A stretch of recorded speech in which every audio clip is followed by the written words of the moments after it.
Bonjour et bienvenue au séminaire des acteurs jeunesse, j'en perds mon français. Bon appétit à tous ceux qui passent à table. J'ai avec moi un invité, Monsieur Montout, Marc-Alexandre, c'est bien ça. Ici, il y a pas mal d'activités, pas mal de gens qui sont en train de suivre. Je ne sais pas si vous pouvez voir là, mais Lionel, toi qui as la chance de pouvoir participer à ces activités, dis-moi, qu'est-ce qui se passe là-bas? Ben, en fait, là-bas, il y a l'association, la fédération, il faut bien que je dise un truc parce que sinon, il ne sera pas content, la fédération caribéenne de street workout. Donc, on va aller les rejoindre tout de suite parce qu'en fait, comme vous le savez, on est quelques animateurs, il n'y a pas que moi. De l'autre côté, il y a Flavie et Maline. Flavie s'est dit, workout, des gars musclés qui font du sport, je vais aller les voir. Donc Flavie doit être en train de baver sur les athlètes. On va aller les rejoindre justement avec notre nouvelle caméra mobile. Comment tu vas, caméra? Tout de suite, venez avec moi. On va aller rejoindre Flavie au niveau du street workout. Flavie, tu es où? Je suis là, à côté de la Fédération caribéenne de street workout. Alors, qu'est-ce que c'est? Je pense que tu te demandes. Et je pense que les téléspectateurs aussi se posent la question. Donc, à mes côtés, j'ai Valentin et Benjamin, qui sont des membres de la fédération. Donc, je leur laisse la parole. Alors, bonjour. La fédération existe depuis 2014. Le street workout, c'est un sport qui mélange de la gym ainsi que de la musculation de rue. Voilà, nous, notre association, c'est Omega Bar. On est situé à Pointe-à-Pitre. On s'entraîne généralement sur le parcours sportif de l'Oricisque. On s'entraîne aussi au Krebs et à Viard, sur la plage. Et nous, personnellement, on existe depuis janvier 2016. Depuis cette année, ça fait 6 mois en fait. Et voilà, on s'entraîne régulièrement en équipe. On est 34 membres dans l'association. D'accord. J'ai entendu dire que le 6 août prochain, vous participez à une grande compétition de street workout. Alors, est-ce que vous pouvez m'en dire plus? Comment vous vous préparez à cet événement? Quels sont les enjeux? Est-ce que vous vous sentez prêt? Alors, le 6 août prochain, moi et Valentin, on a été sélectionnés. On a envoyé une vidéo par mail, on a été sélectionnés. On est 9 au Méga Bar à avoir été pris sur 20 participants. Et oui, on s'entraîne dur pour ça depuis quelques temps. Voilà, on espère être prêt. Et la préparation, ça se passe comment? En solo, en équipe? Qu'est-ce que tu préfères, Valentin? Toujours en équipe, on se motive plus, à plusieurs, on se donne des conseils, chacun apporte sa petite touche personnelle pour les mouvements. Et il y a toujours plus d'ambiance quand on est plusieurs. Effectivement. Et d'ailleurs, je vais rejoindre les autres qui vont nous faire une petite démonstration de step and rep, si je ne me trompe pas. Donc, allez-y. On vous laisse regarder tout ça. Alors, vous voyez les muscles en action, mon Dieu. Il fait chaud et en plus, j'ai un spectacle pareil. Franchement, c'est génial. Le set and rep, c'est la partie force du street workout. C'est tout ce qui est en dehors du freestyle, de la gymnastique, c'est que de la force, set and rep. Ah, d'accord. On voit bien que c'est très technique, en tout cas, très technique. Oui, très technique. Set, ça veut dire c'est le nombre de séries et rep, le nombre de répétitions. D'accord. Maintenant, on m'a parlé de freestyle. J'aimerais bien voir à quoi ça ressemble.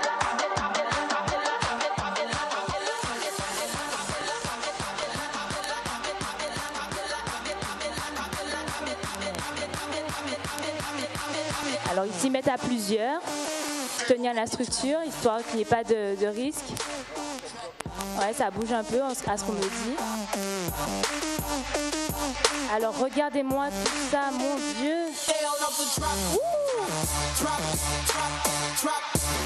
Alors, ce sont de vrais chimpanzés. Je ne sais pas si vous voyez bien à l'écran, mais c'est vraiment extraordinaire ce que ces garçons font.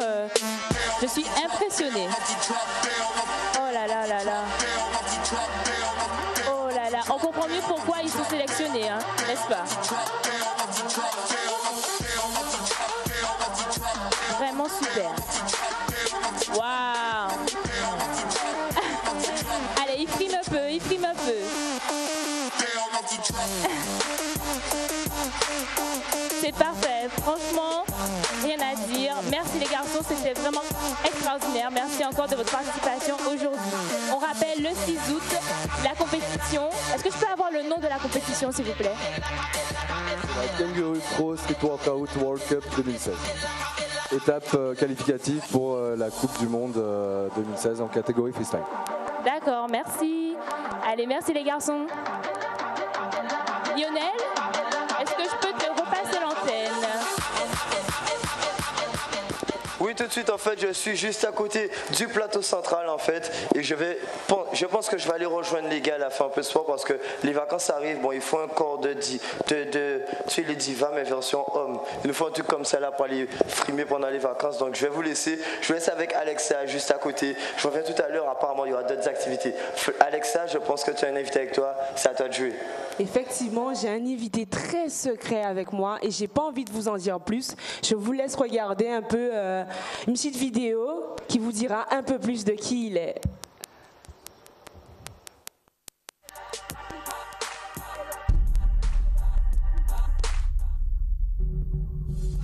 Agression mortelle à déplorer en Guadeloupe. Hier, en fin d'après-midi, un trentenaire a été touché par balle au niveau de la poitrine.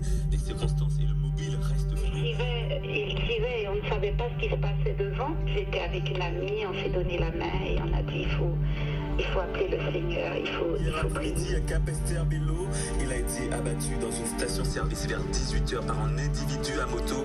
Le meurtrier a pris la fuite.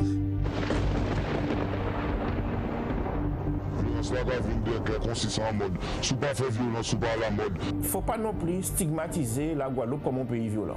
La Guadeloupe, c'est un taux de chômage des jeunes qui est faramineux. 60% des jeunes qui sont au chômage. Le problème de la violence là que nous voyons là, ça ramène nous toujours au même problème, c'est-à-dire le problème d'éducation, problème à la famille même, l'éducation dans la famille, l'éducation à l'école et puis l'amour. Ça nous a fait au sérieux. Nous n'avons pas fait photo de nous n'avons pas tout ça, c'est comme ça. On vit jouer, on doit être plongeant. Moi, ce que je vois, c'est que peu importe le système, le pays dans lequel on se trouve, il y a des qualités, il y a des défauts. Il y a des choses aux États-Unis qui sont mieux qu'en France, il y a des choses en France qui sont mieux qu'aux États-Unis. Les jeunes, ils ne veulent rien faire. Certains ne veulent rien faire. Ils attendent sur l'argent qu'on va leur donner.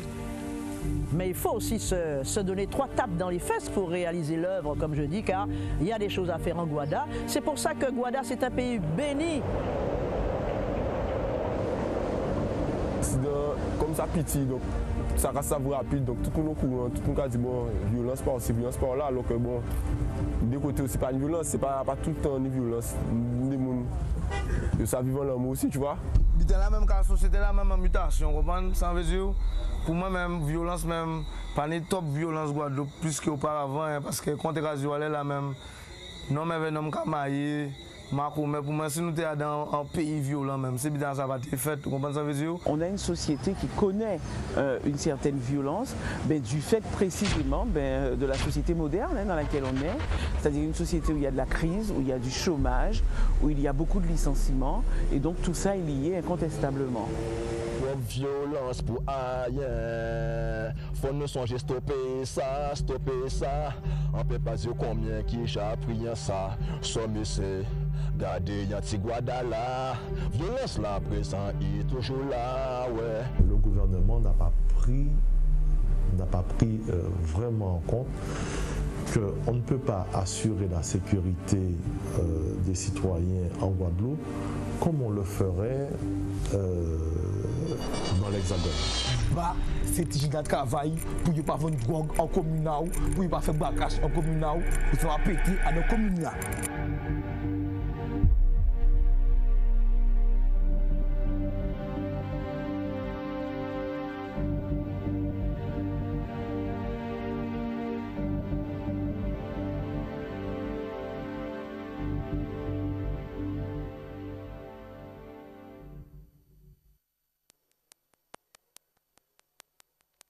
Nous revoilà, j'espère que ces images vous ont plu. Dis-moi, qu'est-ce que tu as voulu retranscrire à travers ces images? C'est le côté authentique, quoi.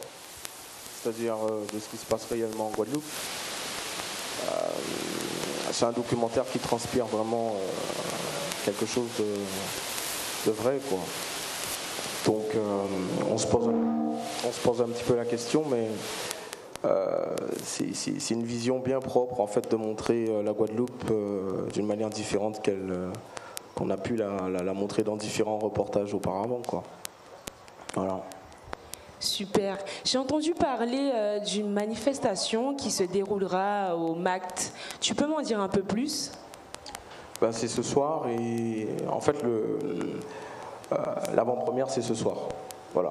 Donc on voulait inviter un petit peu la population guadeloupéenne à venir voir ce film, découvrir ce film qui a déjà été projeté en avant-première à Paris, à Londres, au Canada.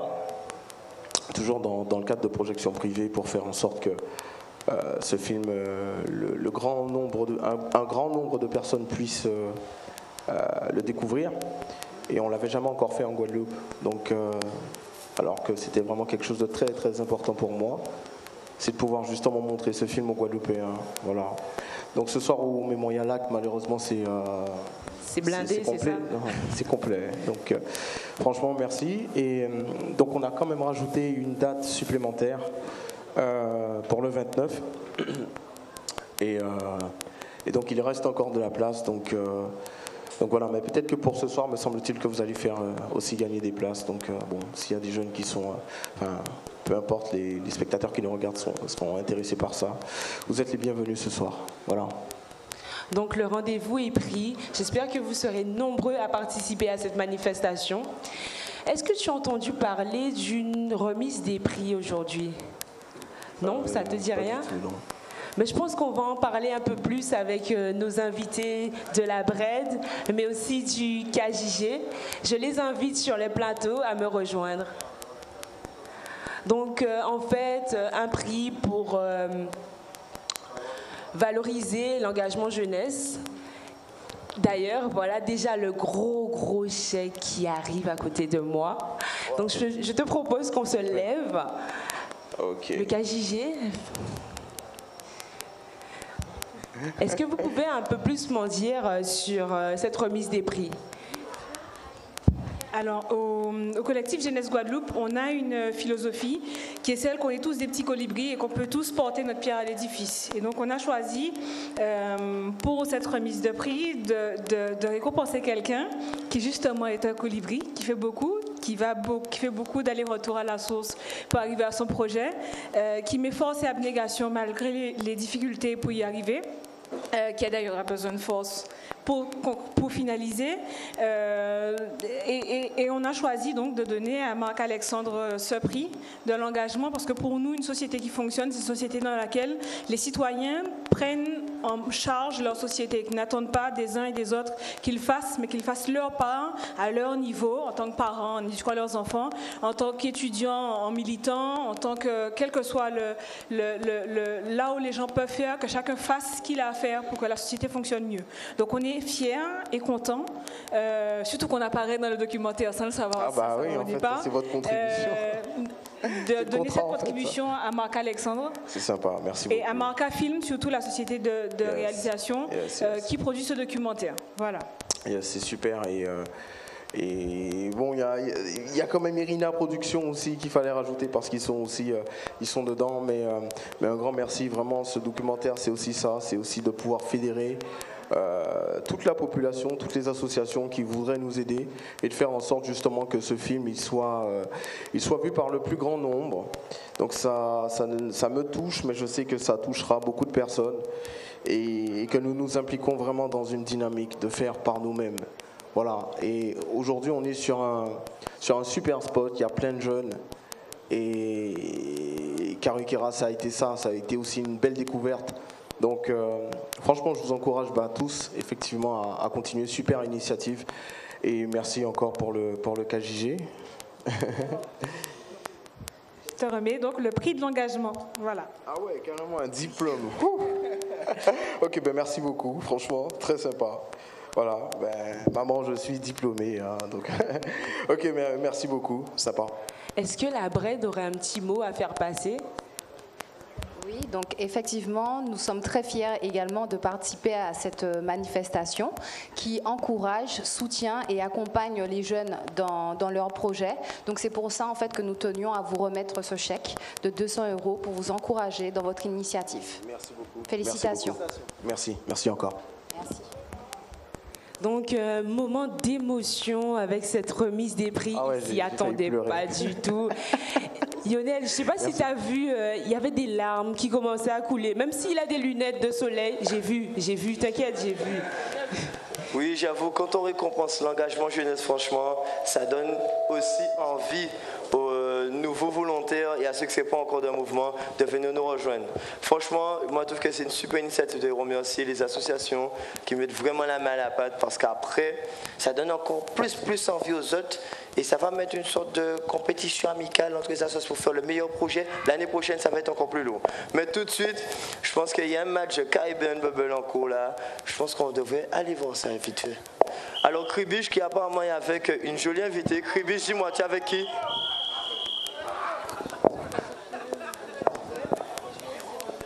Merde. Actuellement, vous voyez le match de Caribbean Bubble qui est en train de se dérouler.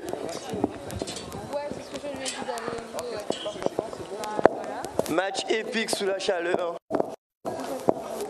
entre la Roumanie et l'Estonie. Alors, oui, effectivement, je suis devant le street workout avec la présidente de Caribbean Bubble qui s'appelle Audrey. Donc, Caribbean Bubble, c'est quoi? Comment ça se passe? Caribbean Bubble aujourd'hui vous propose du bubble foot. Donc il s'agit de football revisité. Les joueurs sont équipés d'une bulle qui leur permettent de s'entrechoquer en toute sécurité. Voilà. Ok. Et comment ça vous est venu l'idée de faire ça, un concept comme ça, ici en Guadeloupe? Essentiellement des réseaux sociaux. Et c'est adapté à notre climat, donc c'est parfait. Ok, d'accord. Ben, le Bubble Foot, c'est une animation à faire en Guadeloupe. Donc, vous pouvez les contacter. Ils sont ici aujourd'hui avec nous pour vous proposer ce match épique entre les Omega Bar et Caribbean Street Workout. Deux équipes qui s'aiment pas en vrai. Donc, on verra ce que ça donne. Ben, aussi, on aura Florence tout à l'heure sur le plateau. Donc, on voulait profiter de ce match un moment quand même. Je suis actuellement comme un fan passionné au bord du terrain. Oh là! But des bleus! But des bleus! C'est une vraie passion ce Caribbean Bubble. Franchement, je vous invite tous à contacter Audrey au niveau du Caribbean Bubble pour pouvoir vous aussi profiter de ces activités. Dites-vous bien que c'est à peine un 2 contre 2. Il peut y avoir des 4 contre 4. Ça peut être un match épique. Mais viens justement. Comme ça, vous pouvez les contacter. Et en même temps, je profite pour montrer son dos. Elle a un joli dos. Voyez, le contact caribbeanbubble@gmail.com. Vous savez qui contacter maintenant. Et ils sont aussi sur Facebook, Caribbean Bubble. Donc n'hésitez pas à les contacter au plus vite. Mais tout de suite, nous allons nous rediriger, je pense, vers le plateau central où il y a une certaine effervescence autour de certains invités et une info flash à présenter. Donc tout de suite, Florence, je pense qu'il y a du beau monde avec toi. Donc on va aller rejoindre Florence sur le plateau central. Donc à mes côtés, donc, deux invités. Je rappelle que je suis toujours avec tu as une information à nous donner, donc je t'écoute, Laurence. Alors, le collectif Jeunesse Guadeloupe va organiser un 3e BICA Jeunesse. On avait déjà fait un premier en 2013 qui parlait justement de violence. On en a fait un 2e pour parler de l'or vert et des possibilités de travail qu'il y avait en Guadeloupe, parce que pour nous, on est riche. On pense souvent à la Guadeloupe comme une terre de chômage, de violence ou autre chose, et pour nous, on est riche. Et le 3e BIC qu'on veut faire, c'est pour être force de proposition. Donc la thématique que nous avons choisie, c'est Guadeloupe, c'est vous, c'est moi. Ola nous caille, qu'à nous fait faire, qu'à nous paie faire. Donc de cette manifestation-là, on voudrait qu'il y ait un certain nombre de propositions qui soient faites et remises aux autorités. On rappelle que le premier BIC a fait l'objet d'un rapport qui a été remis aux autorités politiques, qui était la base d'un certain nombre d'actions politiques. On a participé à la rédaction d'un plan de politique jeunesse en Guadeloupe, qui est parti depuis le rapport qu'on a fait. On a été là dans les comités de pilotage. Il y a un certain nombre de choses qu'on a mis en avant qui sont dans ces dossiers-là.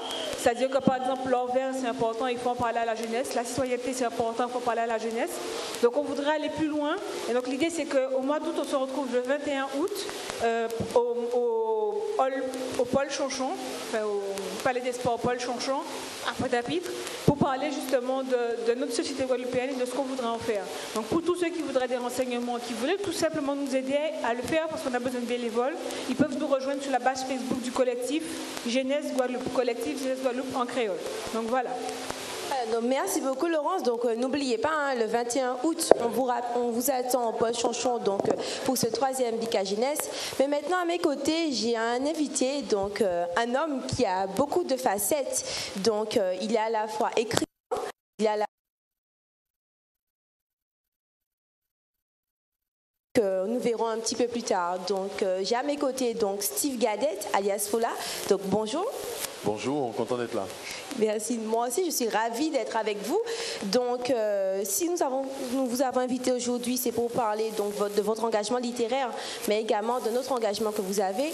Donc, on rappelle que vous venez de sortir un livre donc, qui s'appelle, je vous le montre, Quand une femme est un homme, donc, qui est la poursuite de plusieurs ouvrages que vous avez écrits. Est-ce que vous pouvez nous parler en quelques mots de ce nouveau livre que vous avez écrit? Alors, le livre s'appelle « Quand une femme aime un homme ». Et c'est un livre que j'ai écrit à la suite d'un autre que j'ai appelé « Quand un homme aime une femme ». Moi, je suis d'une famille, mes deux parents ont divorcé.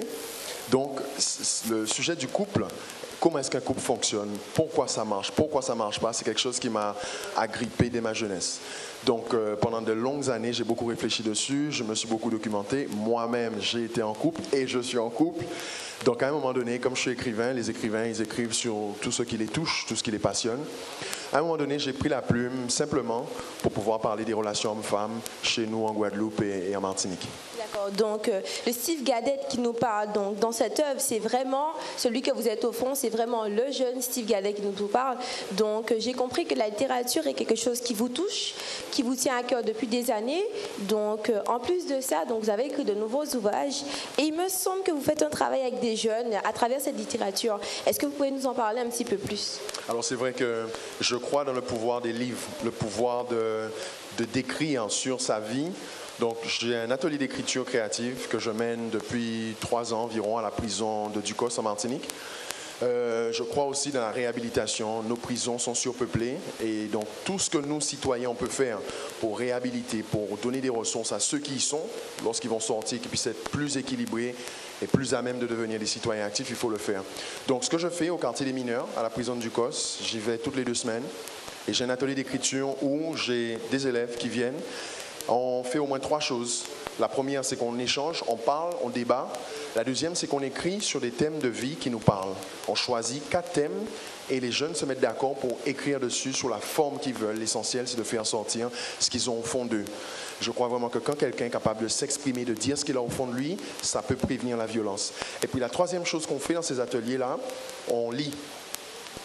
Les jeunes que j'ai, mes élèves, j'amène toujours un livre ou 2 qui va les intéresser et je fais une lecture à haute voix pour les amener dans le monde des livres en espérant que des fois ils me disent « Steve, laisse le livre, ça m'intéresse » et c'est déjà arrivé plusieurs fois. Je suis convaincu qu'un homme, un jeune homme, une femme, une jeune femme qui lit, c'est quelqu'un qui ne reste pas pareil. Les livres, moi, m'ont apporté beaucoup. Ils ont fait de moi l'homme que je suis, bien sûr, après Dieu, ma famille. Donc c'est pour ça que je fais ça.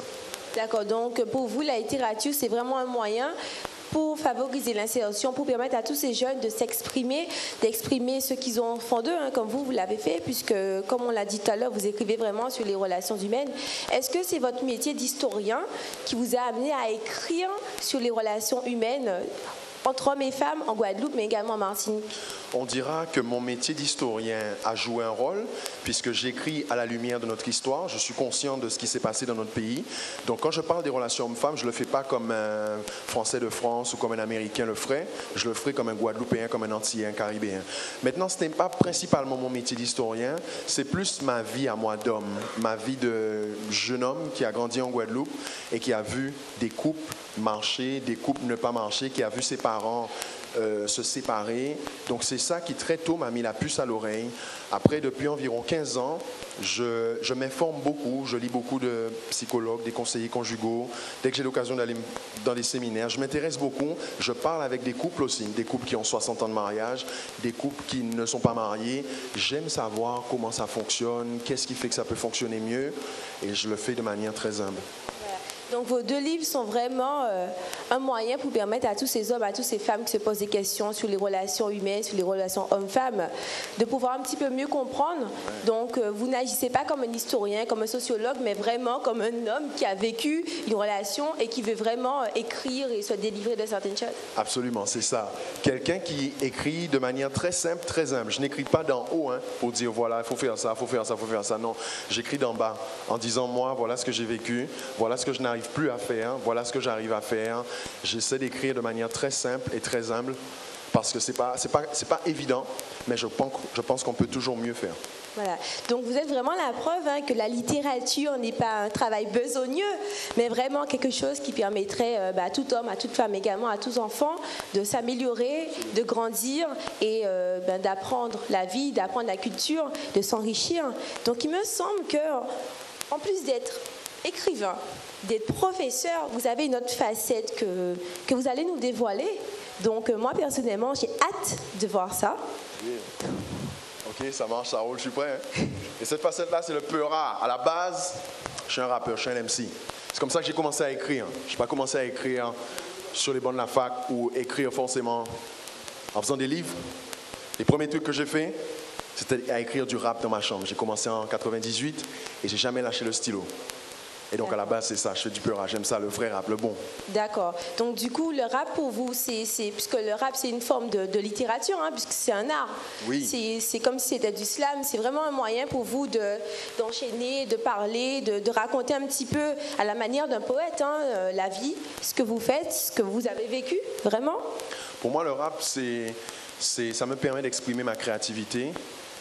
Les mots me permettent aussi de dire ce que je veux voir, ce à quoi j'aspire, que ce soit pour mon pays, pour des domaines de ma vie à moi. Ça me permet aussi de parler de mes combats extérieurs, mais aussi mes combats intérieurs, parce que je ne suis pas un homme parfait. Je suis un homme qui est parfois en lutte avec des choses qu'il a à l'intérieur de lui. Mais Dieu merci, grâce au rap, je garde pas ça pour moi seulement. Et le rap, pour moi aussi, c'est un moyen de communiquer avec des gens. J'ai déjà été rappé dans tellement d'endroits différents. J'ai connu des rappeurs qui sont dans des conditions tellement différentes. Alors, moi, je vois ça aussi comme ça, comme un vrai travail d'écriture. Le rap que j'aime, il doit dire quelque chose. Il n'est pas obligé d'être sérieux, intellectuel ou politique, mais il doit dire quelque chose. Il doit m'amuser, il doit dire quelque chose, quoi. Et donc, c'est le rap que j'essaie de perpétuer. C'est celui que j'ai appris, que ça soit en créole, en français. Je le fais aussi en anglais, un peu moins aujourd'hui. D'accord. Donc, mais maintenant, je vais vous laisser, donc, du coup, montrer à tout le monde ce que vous savez faire. OK. Cette chanson-là va parler des clips et des films. Yeah, Scarface, il était en nous, mais à pas pour ça, nous venons de Tony Montana. En cas songer au dog, en cas songer gradué, je dois aller t'y faire prendre qu'on win les pigs. Scarface, il était en nous, mais à pas pour ça, nous venons de Tony Montana. En cas songer au dog, en cas songer gradué, je dois aller t'y faire prendre qu'on win les pigs. Parlez yo de Paul Valentino, en cas pas la majorité qui dit yo I don't know. Mais mandez yo qui moun qui El Chapo, et yo qui dit real Batman from Mexico. Crime qu'a fasciné nous, qu'a fait on s'en prend bon journal. Mais de laisse vie en nous qui qu'a fait yo fait audimat. Ni des tifs qui paraît vivre qu'on des impostés. Pour yo payer ça semble des artistes morts qui s'y postaient. Ni ça yo fait pas faire sport, yo fait pas faire bon. Yo préféré apprendre manier en fusil à pompe. Mais l'homme a attiré fourmi. Même si il y a payé au large, ça mettait au tout tourné. En cas son chez l'engard des menaces society. Franchement, ça frappe et moi, ça met moi à dans le trip. Mais dans la vie, toute décision n'y ont pris. Et j'en rangé qu'à prendre au séjour, academy. Scarface, il était en nous. Mais y a pas pour ça, nous venons de Tony Montana. En cas songer au dog, en cas songer gradué, je dois aller t'y faire prendre qu'on win les pigs. Scarface, il était en nous, mais y a pas pour ça, nous venons de Tony Montana. en cas songer hot dog, en cas songer graduate. Jot la leti fwe fe pren kon Wayne Biggs. Adam Chotas ni on scène qu'a fait Miami. Wayne Biggs qu'a rentré à don bijouterie. Pendant yo la ka gade, ka yo ka choisi. Vendez la ka gade, yo konsi yo ka senti. Mais yo te prend des gros risques pour vendre des gros bandits. Yo te ni gros chiffres pour payer gros facti. Sans réfléchir, yo paye monta yo cash money. Vendez la te sexy, lèvres ça il pète foi. Il m'a dit Wayne, vine veille derrière là. Un petit moment après, il te jacques à bailler ça. Et là, on a gardé ça, ou qu'on comprend le message là. L'argent ça, qu'on pas en belle vie sans crash. Franchement, les petits frères, t'es pas cracher si ça. La rue pas qu'à faire crédit, combien qui peut payer ça. On fait un film là, Wayne bon balle. Et quand t'as Pigs, il caffine tout c'est live. Scarface, il était en nous. Mais y'a pas pour ça, nous venons de Tony Montana. En cas songer hot dog, en cas songer graduate. Je de la laitier fait prendre qu'on Wayne Biggs. Scarface, il était en nous. Mais y'a pas pour ça, nous venons de Tony Montana. En cas songer hot dog, en cas songer graduate. Je de la laitier fait prendre qu'on Wayne Biggs. Yo, encore voyons pile force. À tous ces frères moi qui c'est Martini Naoguada. C'est là qui est incarcéré. C'est là qui aussi capoté manœuvre. Tout ici en moi aussi capoté manœuvre. Yo ay, fait manœuvre, fait ça yon y a fait. Apprendre l'école, vous savez. Ça qui fait aider nous, aller plus loin. Éducation. Et c'est quoi qu'on dit aussi? La prière. Yo, Scarface, il était en nous. Mais y'a pas pour ça, nous venons de Tony Montana. En cas songer hot dog, en cas songer graduate. Je de la laitier peuvent prendre qu'on Wayne Biggs. Scarface, il était en nous. Mais y'a pas pour ça, nous venons de Tony Montana. En cas songer hot dog, en cas songer graduate. Je de la laitier peuvent prendre qu'on Wayne Biggs. Yeah, DMJ, plein force, Canal 10, plein force. Benaja, Café MC, plein force. One time Mark, yeah. Un maximum de bruit. Alors, un maximum de bruit encore pour l'artiste Steve Fola. On va en profiter pour rappeler les dates du Karaoke Street Workout qui vous donne rendez-vous ce dimanche à Baïf et le 6 août à DA, mais aussi du Caribbean Bubble qui organise sa manifestation ce samedi 30 au complexe Amédée à Convenance Bémao de 15h à 20h. On remercie encore tous les animateurs qui étaient avec nous. Une belle petite équipe. Et bon après-midi à vous. On se retrouve plus tard pour la prochaine émission.